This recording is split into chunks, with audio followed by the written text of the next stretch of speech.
All Things Techie Podcast is a product of the Extreme Media Network. For advertising and sponsorship opportunities, please visit www.extrememedia.ie. That's XTREME media.ie.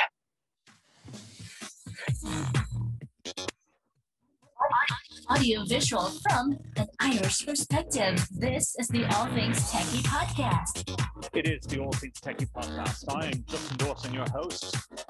We're into episode 45, listeners of the All Things Techie Podcast. And I want to thank you beforehand for all your votes of support in the AV Nation Reader's Choice Awards for 2020. Unfortunately, I got to the finals, but could not beat off Chris Netto, who is just a legend in the audiovisual world with his AV in the AM hashtag, his AV happy hour, and all the marketing and everything that he does for the AV industry globally. And just to be a David v. Goliath moment against Chris Netto, I always thought he was going to pick it up. Very close competition, though, I have to say. And even the guys over in avnation.tv have said it as well, that it was one of the categories with over 18,000 votes and 2,000 votes in the difference. So it was close, and we'll go again. We'll go next year again. Though it was still a great week. It was still a great week. I presented in front of the European Commission informal working group on conference technologies. And my subject matter was conference technologies in higher education. So that was such an honor to do, and delighted to be part of the working group. So thank you guys for getting me involved in that. Now, I have a great lineup of a program here. Under the spotlight this month is Kevin Moore. Who's Kevin Moore? I'm sure you know the name. Kevin Moore retired in 2000. He is the Director of Creative Technology Ireland, CT Ireland, the Irish division of the International Creative Technology Group, until his retirement at the end of 2020. CT Ireland was formerly Ion Solutions and is Ireland's premier supplier of broadcast and professional AV systems, live event technical production services, and provision of managed services, and employs a total of 70 plus people in the group in Ireland. Among other achievements, Kevin was a key part of the team that was awarded an IBC Innovation Award at the 2013 IBC Convention with their client RTE and technology partner TMD for the FAST project at RTE to provide file-based ingest and transmission facilities for the Irish national broadcaster.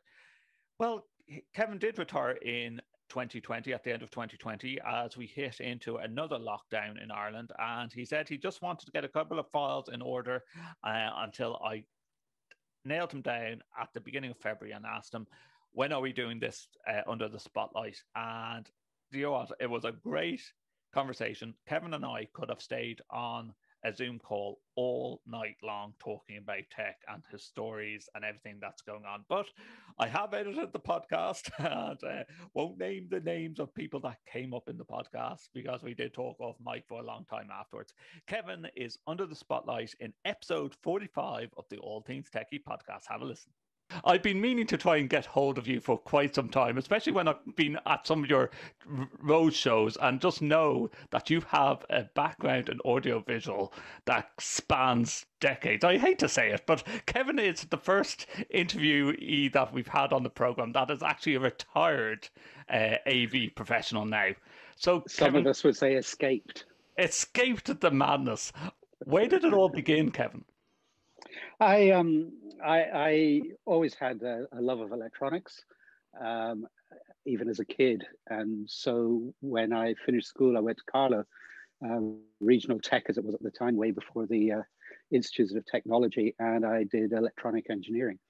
So didn't really know exactly what I wanted to do. I kind of liked the idea of being a cameraman, although I knew nothing about what that entailed.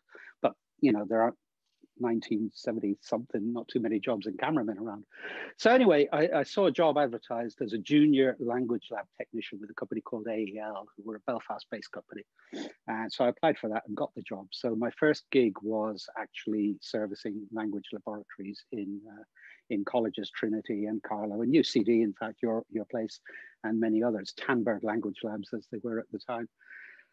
And then the company were also involved. They were the Sony dealer at the time for Sony Video. And so I kind of liked the look at that. That looked very much aligned with what I did. So started playing around with the machines. They moved me into hire, did that for a bit. Then they moved me into sales and did that for the rest of my life, really, after that. So that's kind of how I got into it. And you know, I just seemed to have an aptitude for it, and I loved it. I mean, video, it was so exciting. It was so exotic, you know, and I lapped up everything there was to do with that. A couple of years after that, then in AEL, I was there for about 2 years, and a couple of colleagues, some of who I'm sure some people know, Mike Tierney and Jerry Kachansky, set up PVL, asked me to join, and I stayed with PVL then for almost 15 years before leaving there and then joining John Roach in Eurotech. Really because Eurotech at that stage were more aligned with where I was interested in. They were doing a lot of broadcast orientated stuff. PVL was moving more towards AV, and not to denigrate AV by any means, but broadcast was my heart and soul. I just loved broadcast.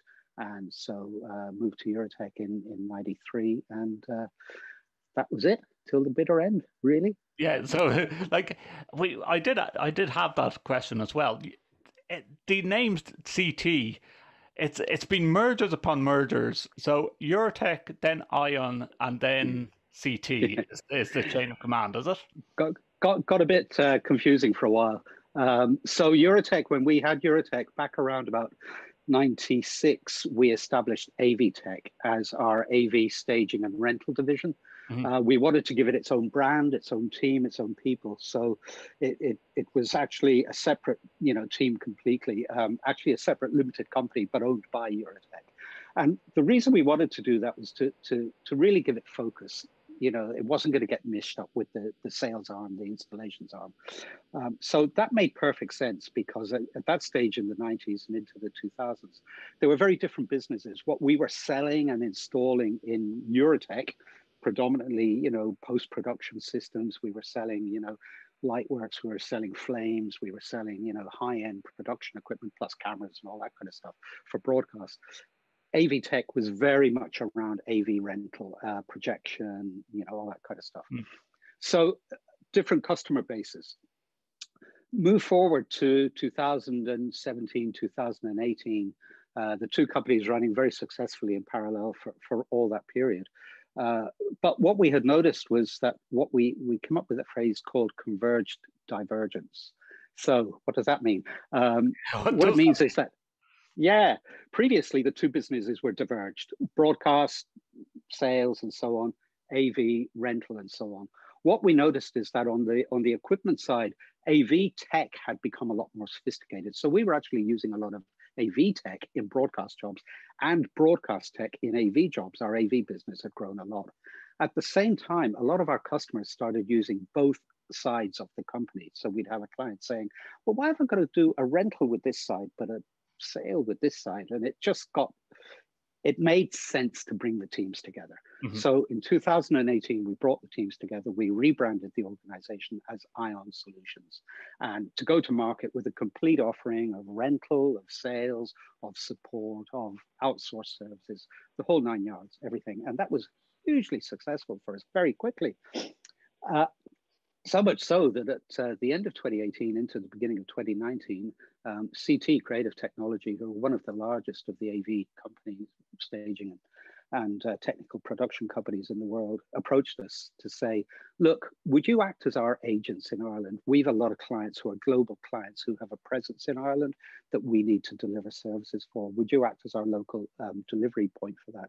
So we discussed all that. And after a month, they said, you know what, actually, we'd like to acquire you. We really like the look of what you guys are doing. You fit very well with us. Are you interested? So we talked about that for a while and did the deal. And so became part of CT then in July 2019. And it's really funny because as we were going back through, you know, if you ever want to know the history of your company, get involved in merger talks, because you start pulling paperwork out that you haven't seen in decades. We used to do a lot of work with CT back in the 90s as we hired from them in our UK operation. Oh, wow. UK operation. And so they were actually a vendor to us. So it was kind of very, you know, completing the circle by becoming part of the CT family then in 2019. And, the timing was immaculate from our point of view, given what happened in 2020, to be honest with you. Yes, yes. So, yeah. let's actually go down that Pandora's box, or open up that rabbit hole and go down. Like, where does the future lie for AV hire companies in Ireland? And like, I think it's a global pandemic, so it's hitting the live events industry globally. Some have adapted to survive. We know, we won't name the companies that are actually going out there and doing the likes of virtual meetings, virtual seminars, renting out spaces that they might have used before for live events. But there's only so long where that can continue. Do you see the live events industry being able to pick up after what's happened? Yeah, I think there's a few things there. I think virtual event spaces are going to be part of the mix, forever, in the same way as remote working, I think, is going to be part of the mix for people forever. I don't think we're ever going to go back to not having that.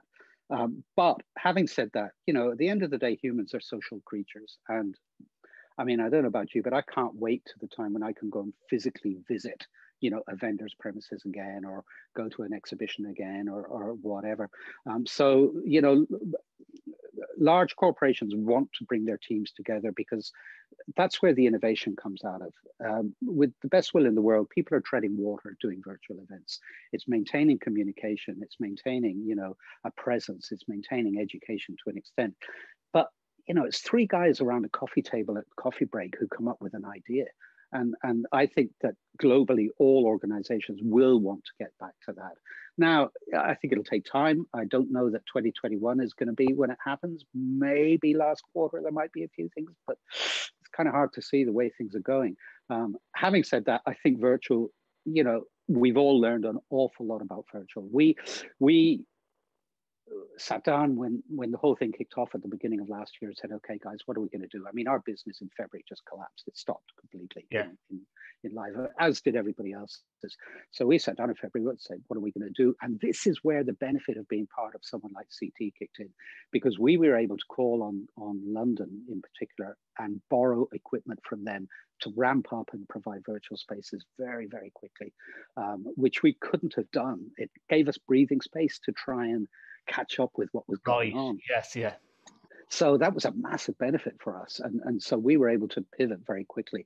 And I think, if you look at the established companies, and there are, you know them around Ireland as well as I do, some of the companies that we would work closely with, and, people like Avcom and organizations like that, they've sat down very quickly and figured out where is the business and what can maintain us. Now, it's not at the level where any of us would want it to be, but it's keeping the payroll going, and it's keeping those staff occupied. And I think that it's vital that we maintain those skills. The big, scary challenge for all of us in this industry is that we lose the skill sets. If a camera operator or a sound operator has to go off and get a job in another industry, we've lost that skill, and there aren't enough of them in normal times in the business. Maybe a camera operator or a sound operator will be able to pick up the idea of live streaming and go, okay, I'll stick an encoder onto this, and lo and behold, we have a live stream. But when you have people that work in the rental areas, that look after the procurement, that look after the equipment coming back in and going back out, your sales team, you can't really get these type of people to adapt. Well, you can. We put a huge amount of energy into training last year, and when we all went into lockdown, we said, okay, we didn't lay any staff off. We ended up laying off a couple of staff during the summer, but it was around drivers and so on, where we just could not. There was no driving being done, But we maintained all our technicians, and we cross-skilled a lot of them. And one of the advantages we had in CT is because we had the hardware install division. And that business didn't really drop significantly because those projects were planned and were in progress anyway. So, we'd be careful of social distancing and so on. But by and large, they largely carried on. We were able to redeploy a lot of our live AV technicians into our install teams to assist them, because where we would often use freelance install people for hanging screens or doing whatever, we would bring our own AV technicians in. So, in many ways, we were lucky, and our colleagues in CT throughout the world were looking at Ireland as the model, to the extent that the UK have now established a hardware team based on the model that we've had, because they could see that sustained our team throughout 2020. Our technicians were flat out, because we redeployed and we cross-trained and we put energy into that.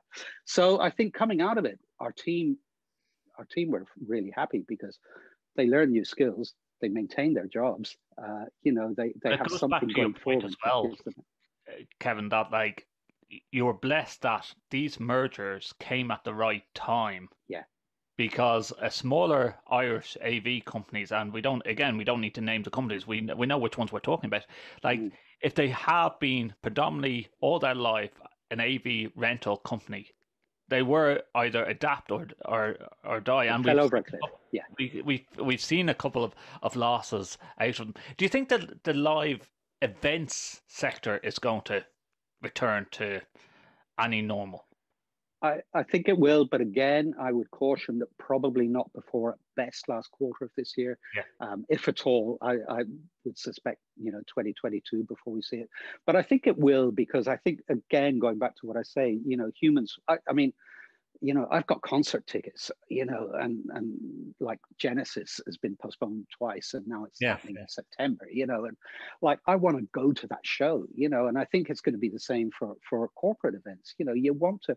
One of the parts of the job that I always really enjoyed was going to the manufacturers' annual conferences, be it Sony or be it Harmonic or be it Crestron or be it anybody, because they're educational, they're interesting, it's a change of scenery, and I think people want to get back to that. I big really time. do. 2020, sure. the last quarter of the quarter 3 and quarter 4 of 2020, yes, there was plenty of virtual AV events to be involved in. My wife was still on maternity leave. It gave me time to attend all these virtual events, but it's not the same. Okay, I experienced once that I would not have the finances to get on a plane and go to a hotel and pay the ticket to attend, but we're still just hearing about the product. We're seeing it virtually as a product. We're not feeling the product. And even with trade shows like that, you're listening to someone, you try and get a Q&A or you get a contact with someone, but after that, you don't really follow up on it because you haven't physically touched it, played with it. See, does it actually have the inputs physically yourself or the outputs on a box, or or be able to. And that's, I think, what's missing with ISE. And I agree with you. And I like even take an ISE as a good example. If you were in the market for, I don't know, a new switcher, you might go to a vendor and you might have in your head that this is probably the one that I'm going to go with. You talk to the team there, the sales guy or whoever it is, you get the nitty gritty, but then you walk across the hall to the competitor to look at theirs, armed with knowledge of what you've just seen. And you can't, it's very hard to do that in a virtual world, because you can't cross from vendor A's webinar to vendor B's webinar and, cross compare. Well, hey, it's got 4 inputs and those inputs are switchable or blah, blah, blah, whatever it might be. How does yours compare? It ain't the same. And I think that is where the virtue of, for every industry, not just our industry, but for every industry, whether you're selling cars or yachts or whatever, is that ability to compare what you're seeing from the vendors out there. And so I absolutely think it will come back. I think there is a want and a willingness. But I think that we will see a lot more augmentation of those things with more webinars or more virtual events. And I think the grammar of the virtual event has been defined and developed over the course of the last year. I think if you look at the events that are taking place now by anybody, they're a lot more advanced, a lot more sophisticated. I think, for the first month or two, it was an extended webinar. Now it is a production. It is, yeah. We're seeing that in CT. We were seeing that our key clients were saying, well, we need to up the ante here. We need to deliver a higher level of a production value into the event.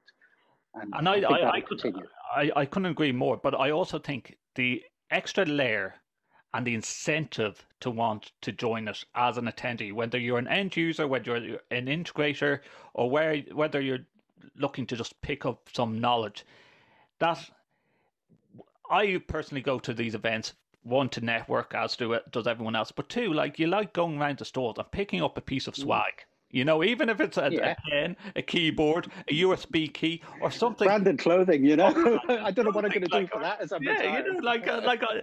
I had to actually go out and buy clothes. But with that in mind, the only one that I have to, and I keep on selling it on the podcast, the LTSMG, the Learning Teaching Space Management Group, that's for UK and Ireland for higher ed. They actually sent out a swag box before their conference as an incentive. And I always think ISE missed the boat. Well, not even ISE, Infocom during the summer of quarter 3, quarter 4. They missed the boat. They could have approached all these vendors and said, would you like to send out something to the attendees that have signed up for the course? And out of all the virtual events that I was on, the LTSMG was the only one that actually took on board, here's a list of attendees that are coming to our event that are working in higher ed, would you like to send out a box? I think it made the difference. It sells the message home. If ISE takes place in the summer, I actually think that's what they should be approaching. That's, even if it's a hybrid model, and as well with the Infocom, do you see them happening? Do you see Barcelona happening in the summer?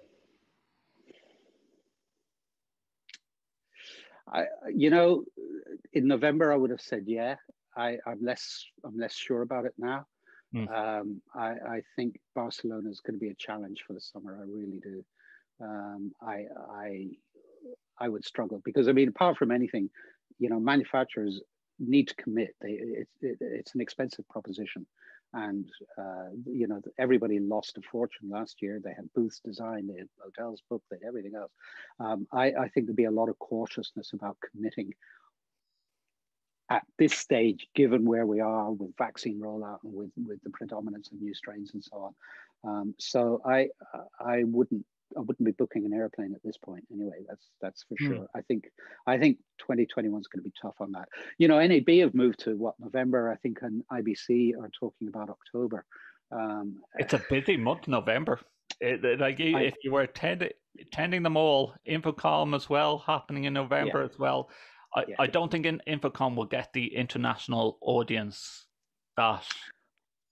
Well, the only rider on that might be that if Barcelona doesn't happen, and if by the autumn, the situation is fairly stable, vaccines have been rolled out and so on, then there might be a pent-up demand to get somewhere, frankly. And, maybe Infocom would be the destination of choice. I can't say for sure. But, I think 2022, look, it's not going to be me, but I think 2022 is more likely when we're going to see some sense of normality creeping back. But I think it will come back. I think it might creep back slowly, but it will come back because, as I say, at the end of the day, humans like that interaction. And I think for every industry, I think we're going to see the Frankfurt Car Show. I think we're going to see all these things come back, albeit maybe baby steps in the early days. Let's return to some of your historic moments in. I'm making you sound old saying that, but your historic moments in audiovisual. Tell me about one of your favorite projects that you worked on through the years. You must have several at this stage. Well, I in preparation for chatting to you, Justin, I made a few notes there over the last day or so just to refresh my own memory, and it actually is amazing. There's quite a lot. There are many highlights that I would point to. For instance, the establishment of TG4, Tina G as it was, 1996. Yeah. That was, in fact, that was the world's first video server-based automated playout television station. Wow! And didn't know that. that was our design. It was our concept, and we pulled in Omnibus and New Stars was at the time, and Avid together, and there was bespoke software written to make that all happen. They had visitors from all over the world coming to see it, so that was a big feather in our cap. That was our PowerPoint, our whiteboard, where we sketched out with all this new technology what we figured could be done, and then pulled a team together and got it done. Now, having said that, it was a bit of a horror story for the first few weeks. We were watching closed eyes that the server would keep playing. It took a while to sort out those initial bugs, but it got there and pointed the direction for the future for TV stations. So that was a highlight, one I was very proud of. It also had one of the lowlights in my life, in that 31st of October 1996 was the on-air date for TG4. Mm-hmm. We were all staying in Spiddal, in a small hotel in Spiddal, just down the road, because it's close to the premises. And 4 days before on air, there was a massive storm, flooded over into the car park, and my car, I woke up in the morning to 3 foot of salt seawater. Not just mine, everybody else's. Yeah. So 4 days before we went live, my car was a write-off. So that was a stressful moment. I think it was in the studio. Like yeah. I know. Like you hear about these floods, and that like 96. Yeah, there was that the recent flood in Galway was a repetition nearly of what happened in 96. Yeah. So was that? So that was stressful. It actually made the first TG Cahir news bulletin when they went live. It was a good story. So. Yeah, our AV team's car is floating out to sea at the moment. Wow. Yeah. So that was a big highlight. There were a few others. I mean, there was one that just came to mind. We were agents for Lightworks. I don't know if anybody remembers Lightworks, but it was a non-linear editor, competed with Avid at the time, but had a very strong niche in the film market, to the extent that Martin Scorsese's editor still uses Lightworks. She prefers that. But it was during the filming of Braveheart. They were using Lightworks editors on hire from Eurotech for the offlining of Braveheart in Ireland at the time. And then moved to LA to do further work on the offline. I happened to be going to LA to a graphics program. SIGGRAPH at the time was in Los Angeles. And while I was there, they had a fault on their Lightworks in Warner Studios, problem with a drive. So I got a call from John Roach saying, Kevin, you'd never nip over to Warner's, would you, and have a quick look at that Lightworks? So I popped over down the road to Lightworks, and we got the Lightworks sorted and restored the drive and got them up and running. So, our boast was like, you might be in Los Angeles and we're in Dublin, but our tech support, we were there in 5 hours. Oh. They're just absolutely incredible stories. Like, was there ever any time, Kevin, in your AV times where you just went, I could actually go work for one of the state broadcasters and be their engineer, or or were you always happy in what you were doing with? That's a good question, Justin, because I've touched on a couple of interesting things there, and there were many other interesting, like the RT Fast project that we won the Innovation Award at IBC in 2013 for, along with RTE.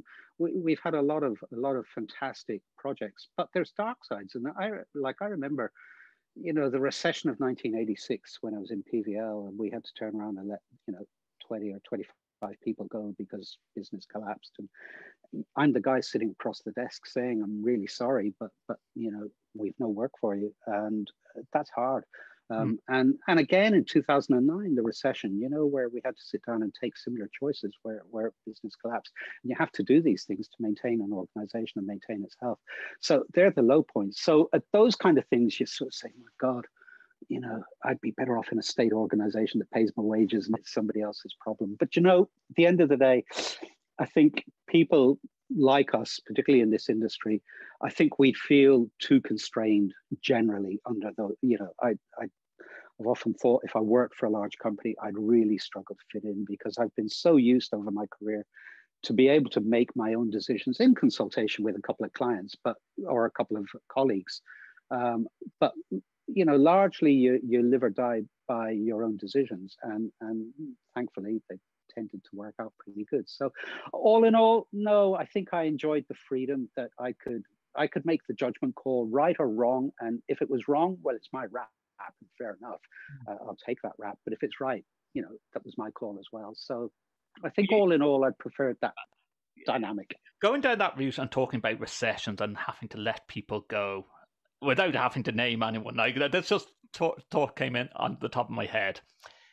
Did you ever let go of any member of staff due to recessions and just go, God, I wish I could have him back? Or did you ever hire back straight after things picked up again? Both of the above, I have to tell you. Although what we have tended to do, thankfully, those are really the only two times that we've had to do it. Even last year during COVID, as I say, a couple of roles were gone, but not very many, and it wasn't really a terrible situation we were in. But during those ones, we maintained. We were adamant that we would maintain the brain power to the best of our ability. So sad to say, it was more junior staff that we let go during those times, even though economically we could have saved a lot more money by letting the more experienced staff go because they were the higher salaries. So, when you're going through your balance sheet, it's easy to pick a big number and get rid of that as opposed to 2 or 3 smaller ones. But it goes back to what I said earlier, the skills shortage in our industry. Our approach was always, if you've got that intellectual property, that's what makes the company. We don't sell equipment. We don't, we sell brain power. Yes. We sell the idea that I can take this piece of kit and this piece of kit and put it together like this, and it will do this. And that's always been our approach. And to do that, you need the clever people. And to keep the clever people, you've got to pay them, and you've got to stick with them in good times and bad. And, as owners of the company at the time, we would take substantial pay cuts and maintain our staff at their level because... And that's a fantastic philosophy to have with the company. It's essential. It's essential. It's essential, but I can say that you don't see the same model across all companies, unfortunately. But it's an essential model. You mentioned Galway. You mentioned one of that being one of your hides, and loads of your car going missing. Tell me about a time where I use the word shit hit the fan. Like you probably have. Like, don't tell me everything was always gold. It was all perfect. Never had a problem. Never had a problem. No, we have, and yeah, I mean, I'd be lying if I didn't. I mean, I mentioned TG4, and it was a project we were all intensely proud of, but we were there crossing our fingers every day of the week for the first 3 months that the software would stay on air, because you'd be watching a commercial and it would stop, and you had to fight your way through that and stick with it and pull whoever you needed to pull it through, and we had some challenging meetings during those things in the early days to get it right, but we got it right after a couple of months. We got those issues resolved, and it was good ever since. We've done major projects. I don't particularly want to name names, but there was a pretty large digital archive project that we did for a state organization a few years ago. And again, the software vendor that we were working with, shall we say, under-delivered on promised functionality. And that led to some pretty challenging meetings, I have to tell you. And so, the shit has certainly hit the fan in a few of them. But I think you have to take the attitude of, look, I own this problem. I'm going to turn up. I'm going to sit across the table at that meeting. I'm going to accept that heated fan in my face, and I'm going to make the best effort to try and resolve it. And I think our approach has always tried to be, accept that things are going to go wrong, but have a contingency. If the archive isn't going to work, well, what's our backup? Does that need to be a tape-based system? Does it need to be a more simplified? Does it need to be a computer with a video card in it? There's got to be a plan B that at least maintains a level of functionality for the client. And I think if you work with clients on that basis always, and you work with them honestly, in the main, you will maintain their confidence, and they know that you're doing your very best. I mean, we tell people at the outset, they know it anyway, we're not writing the software. We are managing the implementation of the software. We're dragging programmers, kicking the screen into the table where they need to be. And that's our job. back to what I talked about earlier, intellectual property. That's our role. Excuse me. Now, you mentioned like those are projects that you've worked on. Now, on a different level of live events, I know from talking with Simon, like you guys have been involved with so many different live events throughout the past. The Pope visit to Dublin, there has to be a top 5 or top 3 of events that you just go, wow, I'm so proud that was ours. And there are, and whether top 5 or top 3 or top 20, I think our live events team are an incredible team. They're so creative, they are so dedicated, and they are just they will leave no stone unturned to deliver. And I think that's why they have the reputation that they have. Highlights that you would have mentioned, absolutely, the Pope's visit. That was an amazing thing. I mean, we had so many venues across Ireland that we were delivering, LED on, PA systems on, all sorts of supporting audiovisual projects, and that was massive. So, and in the middle of a storm over in Knock, the night before we're trying to put up a gantry to mount LED on it, and there's a hurricane blowing, so our teams worked through the night, to get that done, but we got there and looked great on the day. Really proud of that. One of the ones that we were very proud of is for the commemoration of the 1916 Rising. Yes, we are thankfully we're the nominated AV contractor for the Office of Public Works. So we did every public event during the course of that 1916 commemoration season. Outdoor LED, indoor projection, outdoor projection mapping, you name it, we did it. PA systems, the whole 9 yards. We had a massive team. I think we had every freelancer in the country employed on that project. Wow. And that was a huge project for us, but immensely proud. I could not name how proud we would be of doing something on a national stage like that, and to pull it off across, such an important part of the country's history. One of the most recent ones, I think, is Newgrange and the solstice. Like how you actually position a camera inside the tomb and actually be able to go, please God, let this work, that you will actually catch on the day the sunlight coming through the solstice. How much planning goes into something like that? It's funny. There's 2 levels of planning that go into that, Justin. There's a long-term plan in that we want to make sure we've got the technology to do something like that. Not necessarily that we'd have that in mind, but to do something unique. So we make sure we've got the encoders, and in that case, we've also satellite link and other bits and pieces on that. But then those events can come very quickly. We could get a call and say, guys, next week we want to do X. And then our team will put their heads together and come up with a plan and do it. To be fair, our it wasn't just on the day. They went up 3 or 4 days beforehand and did a few rehearsals and did a few recce's, and we got a few sunrises before the actual sunrise. So I think, what is it? If you fail to prepare to fail. The old saying.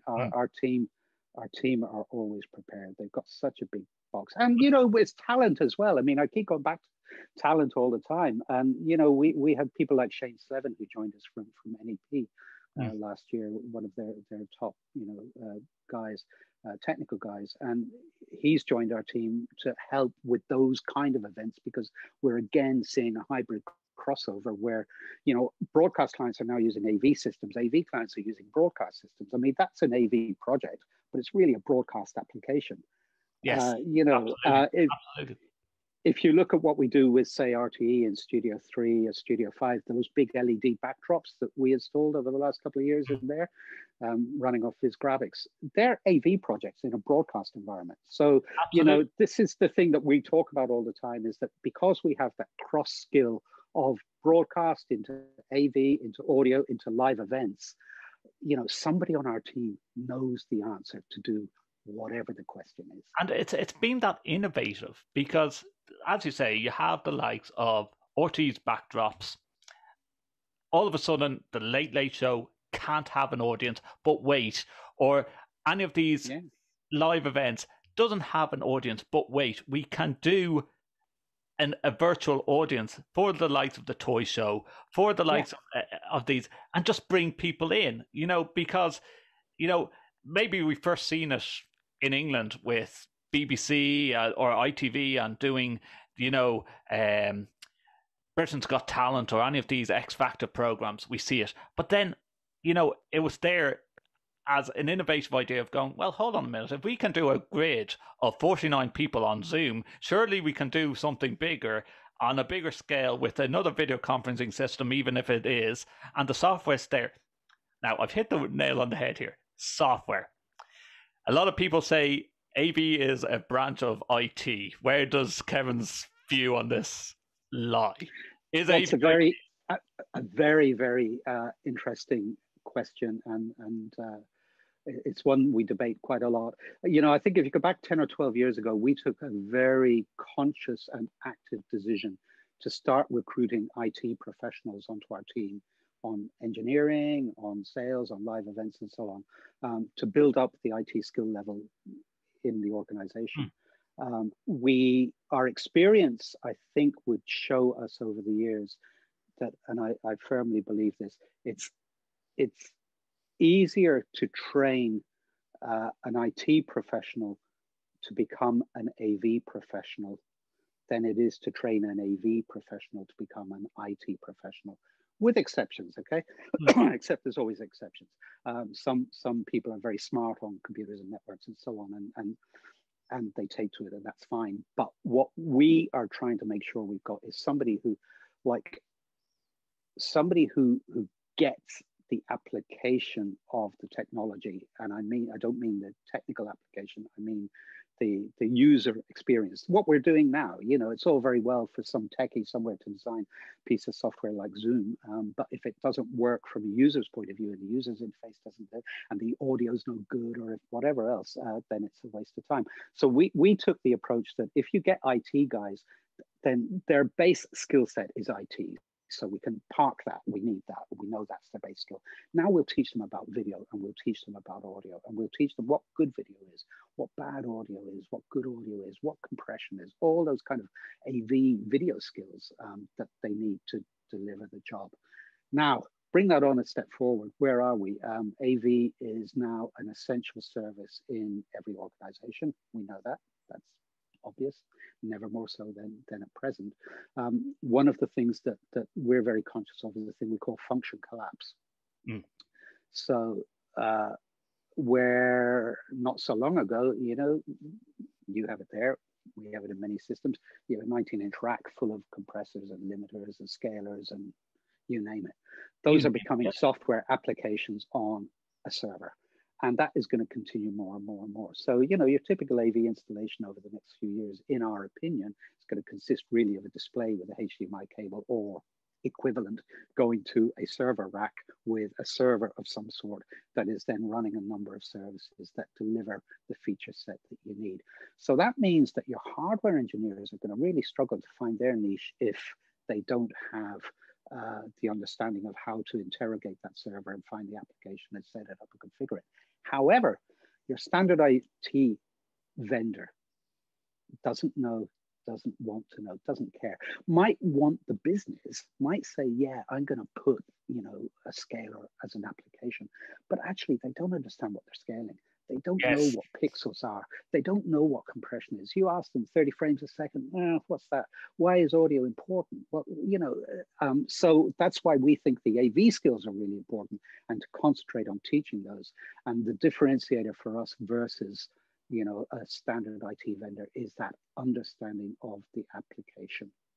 And I think we've had this discussion at your last trade show when you were in the RDS. You can have a digital mixing desk, but when the digital breaks down, you still need to know how to twist some knobs and pull up some faders, and like I've been looking at my setup here. I have a Rode broadcaster mic, I have a Behringer mixing desk going in through USB, and then like I've been looking at the fact of there's some new mics that just go USB, and you have the option of XLR as well, and it's like, but when I went down and looked at the actual mic and going USB, and it has an automatic compression on it and limiter if I shout into the mic, I have my analog compressor underneath in a rack. And I like the fact that it's as good as instant if I shout into this mic, or, you know, my kids walk into my room while I'm on a Zoom call. I know that they're not going to be picked up. But with other mics, with these auto softwares, it takes that lag. And we're not fully there yet where it's instant. And will we ever, you know, like the big vinyl resurgence, you know, why are people buying vinyl? Because there's got a sound to vinyl that you just can't get off, particularly an MP3, but a CD. You know, there is a merit still in analog control. If you go into our team and you talk to, you know, Tony Lanigan, or you talk to John Balfour, you talk to, on the hardware side, Brendan Gorman, you know, Brendan Gorman just knows audio. He knows video, he knows audio, he knows what's going on behind the shell. And when we interview for technicians, one of the first questions we ask, and it's amazing how many times you don't get the answer here. One of my favorite questions is, okay, tell me Ohm's law. And the number of people applying for technicians jobs who haven't got a clue what Ohm's law is. So then it's, okay, what's balanced audio versus unbalanced audio? What's the difference? Tell me, what is the difference? No, I've got a clue. You know, video, SDI versus analog versus component. Yeah, I haven't got a clue. You know, this is the level of base level understanding that people coming in, particularly coming through IT orientated courses, just don't have. And they don't need it because it's a different skill set.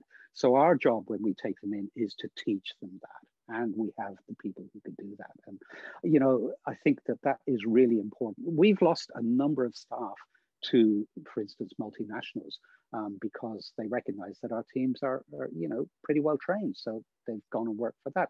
We've lost senior engineers into RTE, for instance, 2 or 3 occasions where they said, you know, it got to the point where jokingly we said to them, if you keep taking our good engineers, we'll send you bad ones, you know, if we had any, you know. But I think that is a testament to the energy that our guys put into making sure that you're equipped with the skill set. So IT versus AV, to come back to your original question, I think that what we're even seeing this as a trend where we are starting to install systems that are being delivered centrally from a multinational's HQ somewhere as a pre-configured, this is the box, in you go, put it in. And we are now, you know, delivering that. But the difference we're seeing is that that's all fine. You plug it in. If it all works, absolutely happy days. But you need somebody who understands what it's doing. And that is where you still need the AV skill set, because the IT guy doesn't get that. It's on the network. What do you want? Well, we're getting dropouts every, you know, 14 milliseconds. What's going on there? Oh, I don't know. That's the network. You know, if your bank, as we always say, you know, if your bank has a network and it delivers your bank statement, you know, 20 milliseconds late, who cares? Deliver your audio 20 milliseconds late, that's a problem. Yeah, that's a problem. Yeah. Yes. Yeah. And you bring up great points on it, Kevin. I'm going to go into some quick fire questions. Okay. So, out of all the trade shows you go to, what's been your favorite? I love NAB. Yes, I can see where it was on the broadcasting end of things. Is it that different to Infocom and seeing the equipment? Yeah, it is. And when I say I love NAB, I'll qualify it in a second. I love Infocom because I learn more at Infocom. The educational program at Infocom is phenomenal, and that's it. Like that's why I want to go to an Infocom, because you don't have that type of training at ISE. It's just so installed. So as a if you like, as a personal development, Infocom is great, but NAB is an old boys club, and I'll be blunt about that. You know, I've been around this industry so long. I turn up at NAB, and you know, it's meeting colleagues that I've known for 20 years, 25 years, and it's in Vegas. And I know people slag Vegas off, but you know what? I like it. It's a week of sunshine at the end of a long, dark winter in Ireland, and you're meeting up with some friends in a you know, a pretty mad city. So if I was to pick one, NAB would be the one. It sort of answered the question. If you're going to Infocom, do you like Florida or Vegas more? And I'm guessing Vegas. Yeah. Well, funnily enough, actually, in that instance, kind of Florida, because NAB is Vegas, you know, like if you take ISE and IBC in Amsterdam and they're in Rye, you actually get really confused. It's turning up, and I'm expecting to go down to Hall 12 and find Grass Valley there, but actually no, it's Samsung. And then you say to yourself, which show am I at? It gets a bit of that. So actually having them in different venues is mentally it helps you figure out where you are. And also it's nice to see Florida as well as Vegas. You touched on education for people entering the AV circle. What do you think is important in the educational aspect? What path would you lead them down? For us delivering education to them, training, in other words, or what they need coming into us, do you mean? Well, coming into you. Coming in.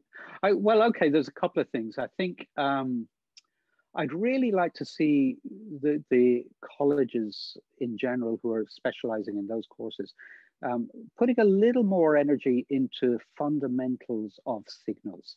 I think, you know this, and most of our team know this, and I referenced it a while ago, audio. What is audio? It's not just some mythical thing that lives on an MP3.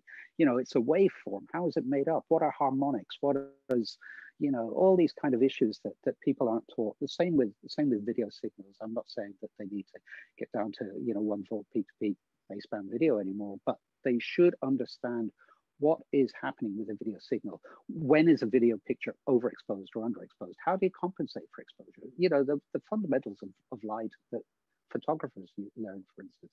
So I think some of that, but I think they also need to be, I suppose, taught coming in. It's a tough game.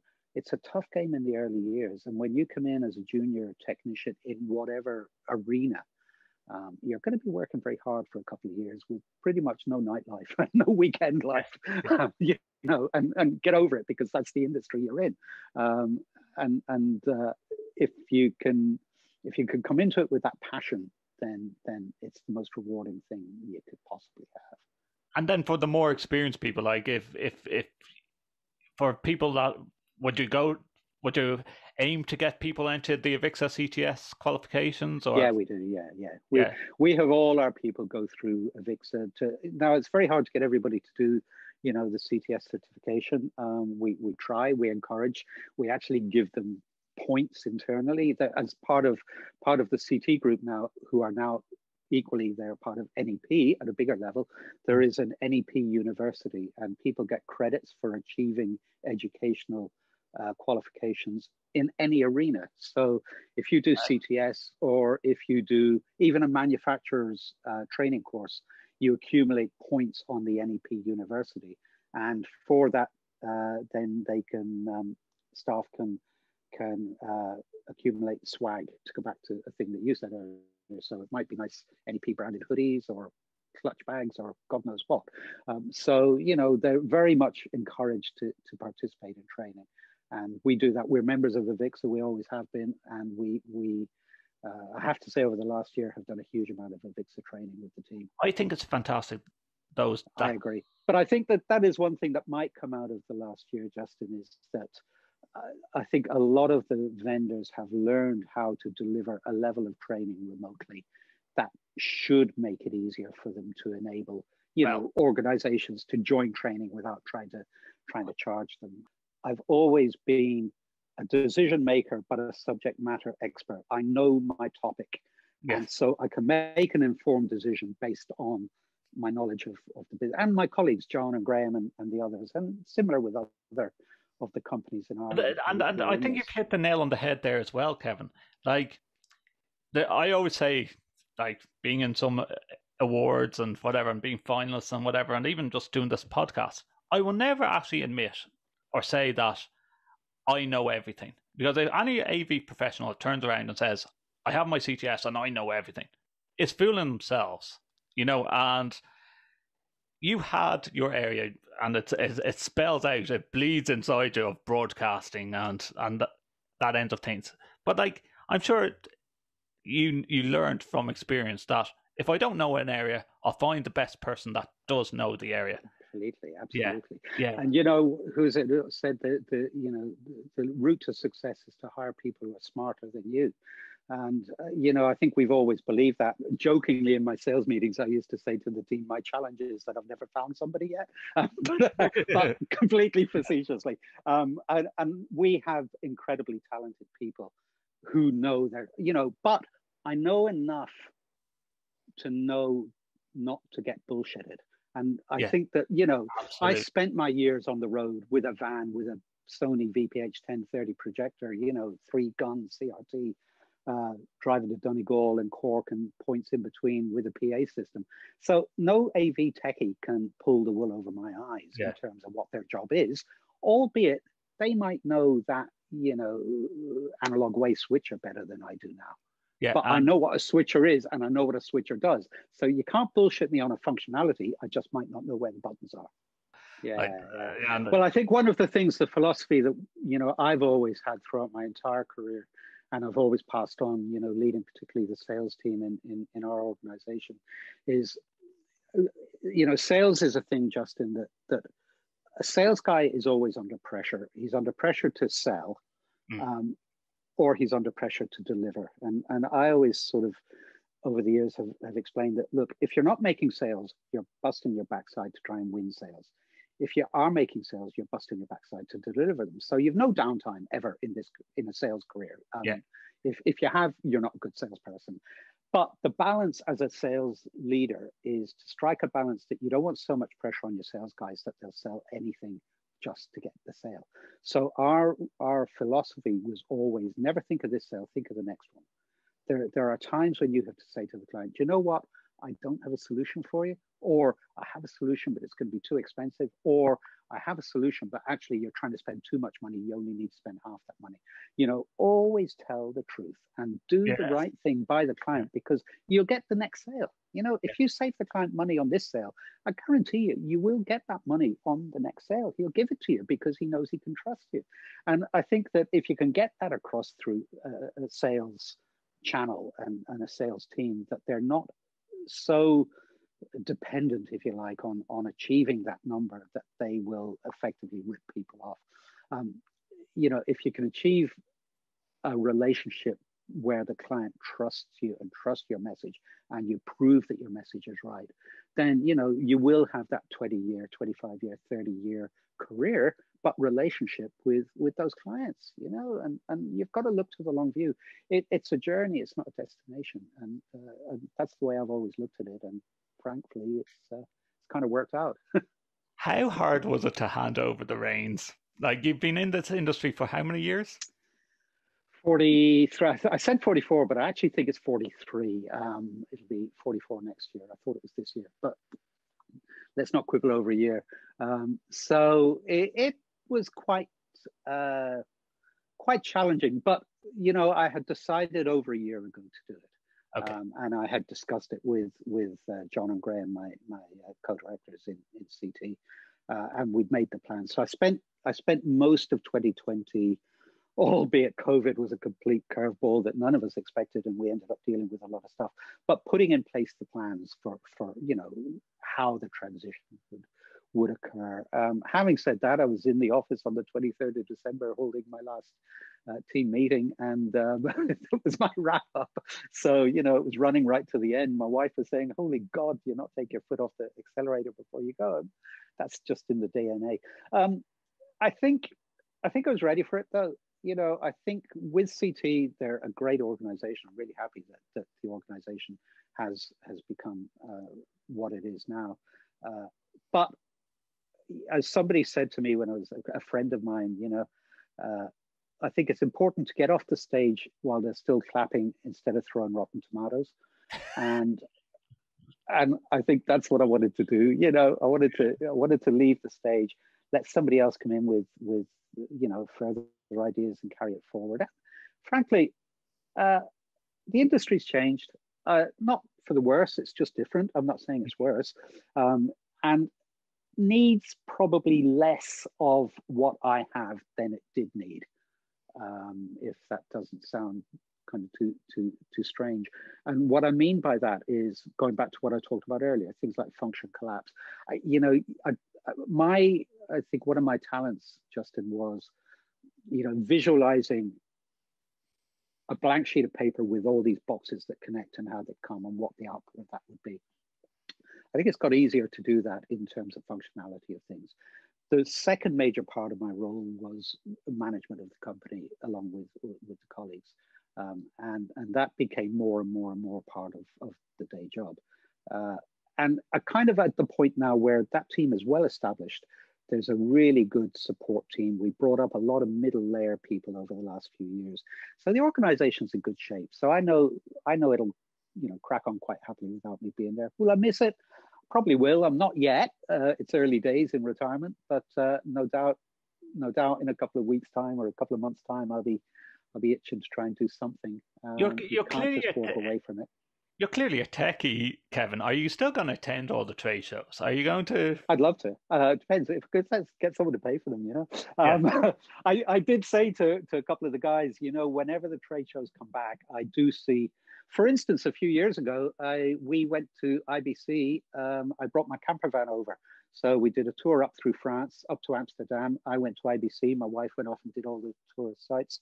I did 5 days at IBC, back into the camper van, and we toured up around Holland and back around. So I could definitely see that for European-based ones. Well, you're like me, Kevin. You sometimes question how your wife puts up with us. Like my wife at Christmas time actually turns around and says, "Okay, do you want to just give me the direct link and tell me how much it's going to cost?" Because she doesn't actually know what to buy me.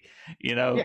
Are you on the same boat as that? Oh, completely, and it frustrates the hell out of my entire family. I have to tell you, because my son is he's 32, 33 this year, and he says, "Dad, would you ever stop buying stuff?" He says, "We can't buy you anything because you've got it." Because they know, I'm a techie. I always will be a techie, and it is literally that. What do you want, Dad? You just send us the link, and we'll pay for it. And I asked this as well as a hot fire question, and I'll throw it out quickly as a hot fire. Father's Day gift. If you had unlimited budget, what would be the Father's Day gift that you would love your son or daughter to buy you? Unlimited budget, probably home cinema. Ooh, I mean, nice. a serious home cinema. I'm talking a 7.1 surround audio system with a 4K, I don't know, projector or whatever. Shut up, Siri. Shut up. But you know what? Like, let's hope your wife has recorded that on Siri as well, because because do you know what? Your wife probably will think, if I actually did invest in this, maybe I would have you home more often. How are you going to now? You did announce earlier in the year that you were retiring, and you're officially retired in December, but you haven't been able to do anything. So what's the retirement plans once everything opens up? Well, once everything opens up, we do. I've referenced my camper van already. Motorhome, really, not camper van. There's a hierarchy in these things as well, and we do intend to get out. We've friends around the country that we haven't seen for a few years. Kerry in Mayo, in Donegal, and it'll be nice to be able to go and visit all of them and get out and about. So do a bit of traveling. Get out and about to Europe and do a bit of traveling. A few hobbies. I've a nice little Fender guitar sitting in the corner that I really haven't picked up over the last couple of years. So I want to get up into that. My sister bought me a ukulele for my birthday last year, and I haven't got my head around that at all yet. So, maybe ukulele lessons might be on the cards. I don't know. I think I've probably a year's worth of activity that I could think towards. We'll see how it goes after that. And of course, you did reference that you do have a new grandchild that you're going to end up babysitting a lot of the time. After, yeah, no doubt. And that's fine. I said to Sheila, my wife, and she was saying last year, over the course of the year, our daughter will be going back to work later this month, and Sheila was saying, well, look, if she doesn't get a childminder, and I'm sure you're in this scenario as well, you've been there. If she doesn't get a childminder, maybe we'll look after Tom for the first one. I said, Sheila, if you do that, I'm staying in work, okay? I'm not retiring to become a childminder. I don't mind now and again, but it's not going to be a full-time activity. The great thing as grandparents is you can fill them with sugar and hand them back, but don't forget to fill them with sugar. You know, I've noticed that with the grandparents from time to time, where it's like, what did you give Kieran, because he's actually bouncing off the walls? Yeah. I've threatened our daughter Emma. I've threatened her with, if you don't behave, he's going to get Skittles. Just to pull them out of it. Yeah. What tips finishing off with? What tips would you give any AV professional? What would be your going out message? I think pick your discipline. Learn everything you can about it and be enthusiastic about it. And, you know, don't just consider that when you walk out of the office or your work location that your day is done. It's not.